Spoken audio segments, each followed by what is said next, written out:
Ces accusations, les candidats ou le parti politique ou encore le regroupement politique accusé de fraude ou de tripatouillage, moi je crois qu'ils n'ont pas plus que trois attitudes à prendre par rapport à ces accusations.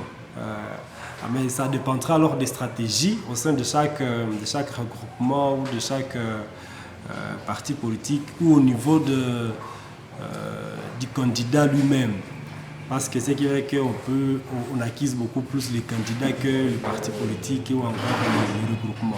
La première attitude, selon la stratégie ou les stratégies mises en place par les accusés, c'est les silences. Donc, les candidats ou le parti politique ou le regroupement politique peut décider de se taire, de réserver un silence à ces accusations.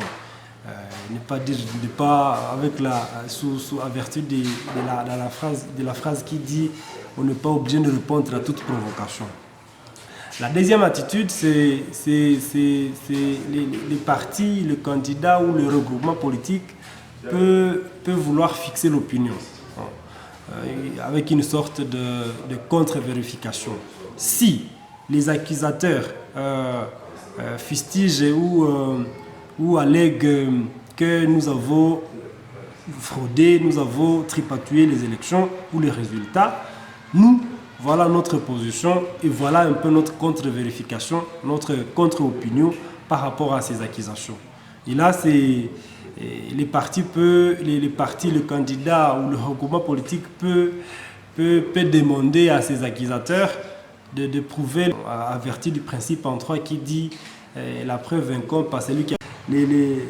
Les concernés peuvent se dire non, finalement je vais intenter une action en justice pour essayer un peu d'éclairer un peu l'opinion publique que non, je ne suis pas d'accord, non, je suis pas dans ces accusations. Voilà. C'est justement un peu ça les rôles de la justice, parce que on en a vu dans ces pays, voilà, c'est toujours lorsqu'on est traîné devant la justice, c'est pas forcément qu'on est coupable. Donc, on peut être traîné, on peut être accusé de quelque chose, c'est pas vraiment forcément qu'on est coupable. Donc, moi, je crois que c'est alors le rôle de la justice pour essayer un peu de blanchir les uns et les autres par rapport à ces accusations. Donc mais entre-temps, il y a quand même déjà cette perception sociale et on se dit non, il a volé les élections même s'il est... Donc ça signifie que pour essayer un peu de réparer, c'est la réputation, pour essayer un peu de redorer les blasons, c'est vraiment un travail dur par rapport du côté des gens, de ces accusés. Donc s'ils parvenaient à gagner les élections, ils auront plusieurs tâches. La première, c'est de réparer, c'est de redorer les blasons. Dire que nous avons mérité ces sièges, on ne l'a pas volé.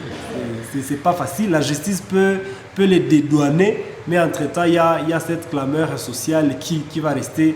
Et je crois que ça sera un des défis pour ces gens qui sont accusés de fraude ou de tripatouillage. S'ils parvenaient à gagner les élections, ils auront un travail dur de montrer à la population que non, nous avons mérité ces sièges et voilà nos voix obtenues légalement ou régulièrement.